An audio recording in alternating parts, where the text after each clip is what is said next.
Question है 230 volt 50 hertz 1 pulse SCR control converter. आपको voltage supply की वैल्यू दी है, single phase AC supply voltage.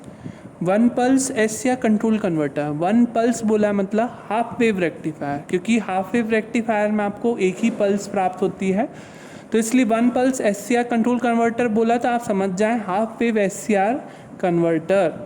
Control converter है तो SCR यूज़ हुआ है उसमें, जिससे ट्रिगर किया जा रहा है मतलब अल्फ़ा वैल्यू पर 40 डिग्री पर, और उसमें लिखा है load current extinguishes at an angle of 210 degree.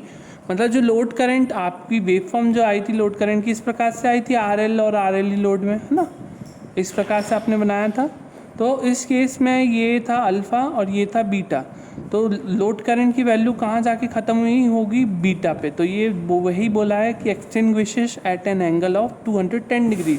तो 210 डिग्री जो यहाँ पे वैल्यू है ये किसकी वैल्यू होगी, बीटा की। इसके हिसाब से फिर सर्किट टर्न ऑफ टाइम निकालें, एवरेज आउटपुट वोल्टेज निकालें और एवरेज लोड करंट निकालें। अगर RL लोड हो तो ये और RLE लोड हो तो तब। तो ये तीनों चीज़ों का मान आपको RL लोड के लिए भी निकालना है और RLE लोड के लिए भी निकालना है। तो सबसे पहले हम निकालते हैं सर्किट टर्न ऑफ टाइम। तो सर्किट टर्न ऑफ टाइम कैसे निकालते हैं, सर्किट टर्न ऑफ टाइम हम इस प्रकार से निकालते हैं। आपकी जो कंप्लीट साइकिल है वो कितने की थी, 360 डिग्री। मतलब 360 डिग्री को हम क्या लिख सकते हैं, 2 pi minus beta.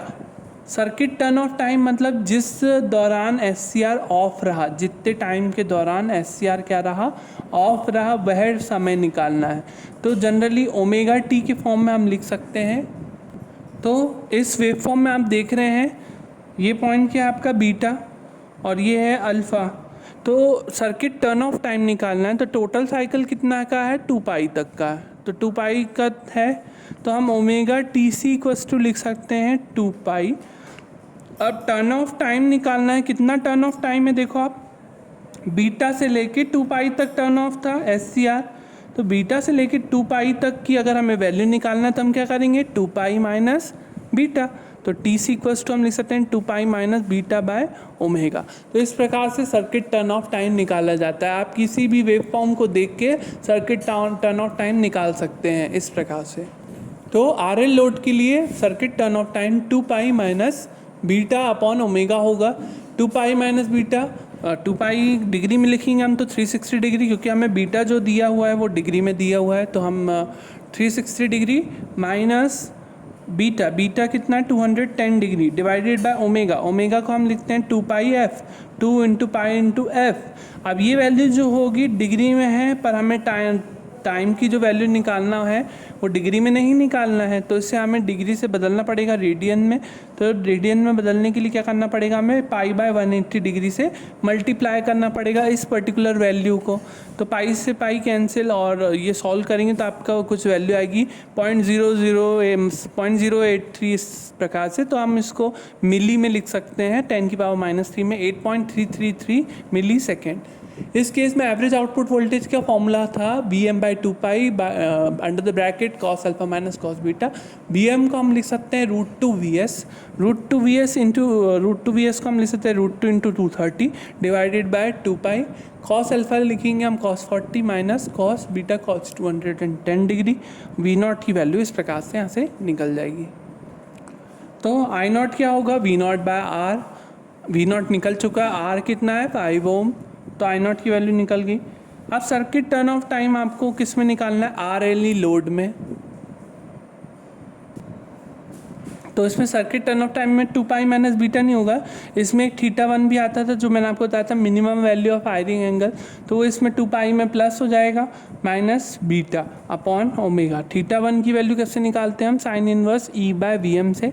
Sine inverse E कितना है 110 वोल्ट है, Vm क्या होगा √2 into VS, RMS value of source voltage में लिखेंगे हम इसे, तो √2 इंटू VS लिखना पड़ेगा Vm को। तो VS कितना है 230 वोल्ट, तो √2 इंटू 230 वोल्ट कर देंगे हम, तो हमारी θ1 की वैल्यू डिग्री में आ जाएगी। TC इक्वल्स टू निकाल लेंगे हम यहाँ पे π/180 का मल्टीप्लाई करके, फिर इसकी भी वैल्यू मिली सेकेंड में आ रही है।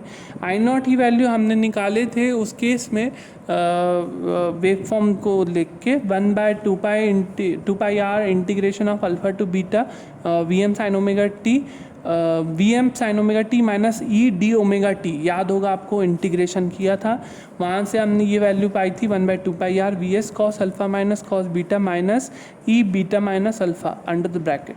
तो यहाँ पे 2 pi is 5 ohm, V S is √2 into 230 और cos alpha is 40 degree minus cos 210 degree minus e is 110, 210 minus 40, ये वैल्यू क्या होगी डिग्री में होगी, है ना, ये वाली। तो ये वैल्यू डिग्री है तो इसको हमें रेडियन में करना पड़ेगा 110 से मल्टीप्लाई करने के लिए। तो ये डिग्री को हमने रेडियन में कर दिया, 110 से मल्टीप्लाई किया, ठीक है। और फिर इसके बाद I0 की वैल्यू यहाँ से सॉल्व करेंगे तो ये आएगी, और average value of load voltage निकालेंगे तो E + I0 R लिखेंगे, और इस प्रकार से V0 की वैल्यू हमारे पास 142.532 कुछ आएगी। तो यहाँ पे हमारा single phase half wave rectifier वाला क्वेश्चन पोर्शन कंप्लीट होता है। और सिंगल फेस इसे हाफ वेव कंट्रोल रेक्टिफायर इसलिए कहते हैं क्योंकि इसके आउटपुट वोल्टेज में हमें केवल 1 पल्स ही प्राप्त होती है, इसलिए इसे हम हाफ वेव या 1 पल्स SCR कंट्रोल रेक्टिफायर्स कहते हैं। अब जो हम आगे पढ़ेंगे वो हम पढ़ेंगे single phase full wave converters, जिसमें हमें 2 कैटेगरी पढ़नी है। सिंगल फेस फुल वेव आपने रेक्टिफायर पढ़ा था अनकंट्रोल रेक्टिफायर डायोड के केस में भी, तो उस केस में आपने पढ़ा था मिड पॉइंट टाइप रेक्टिफायर जिसे हम सेंटर टेप रेक्टिफायर भी कहते थे, और एक फुल वेव ब्रिज रेक्टिफायर पढ़ा था। तो सेम हम यहाँ पे भी पढ़ते हैं, पर यहाँ पे हम SCR के साथ पढ़ेंगे। यहाँ पे भी हमें दोनों वही पढ़ने हैं, centre tap rectifier and the second one full wave bridge rectifier. तो नेक्स्ट क्लास में हम सेंटर टेप रेक्टिफायर पढ़ेंगे।